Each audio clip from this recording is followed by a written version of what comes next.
মুক্তিযোদ্ধা না হয়েও নিজের নামের আগে মুক্তিযোদ্ধা উপাধি ব্যবহার করে নির্বাচনী প্রচারণা চালানোর অভিযোগে বগুড়া ১ আসনের জামায়াত প্রার্থী অধ্যক্ষ শাহাবুদ্দিনকে কারণ দর্শানোর নোটিশ দিয়েছে নির্বাচন কমিশনের অনুসন্ধান ও বিচারিক কমিটি। নির্বাচন কমিশনের অনুসন্ধান ও বিচারিক কমিটি জানায়, ধানের শীষের প্রধান এজেন্ট কাজী এরফানুর রহমানের লিখিত অভিযোগের ভিত্তিতে সরেজমিনে অনুসন্ধান চালানো হয়। এতে দেখা যায়, আসন্ন ত্রয়োদশ জাতীয় সংসদ নির্বাচনে অধ্যক্ষ শাহাবুদ্দিন মুক্তিযোদ্ধা না হয়েও নিজের নামের আগে মুক্তিযোদ্ধা শব্দ ব্যবহার করে প্রচারণা চালাচ্ছেন।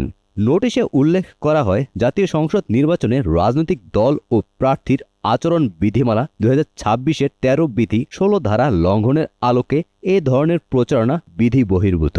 এ কারণে কেন তার বিরুদ্ধে আইনানুগ ব্যবস্থা নেওয়া হবে না সে বিষয়ে লিখিত ব্যাখ্যা দিতে বলা হয়েছে। যদিও শাহাবুদ্দিন এর আগে ব্যাখ্যা হিসেবে বলেছিলেন, কোনো সার্টিফিকেট কিংবা সুবিধার জন্য মুক্তিযুদ্ধ করেননি।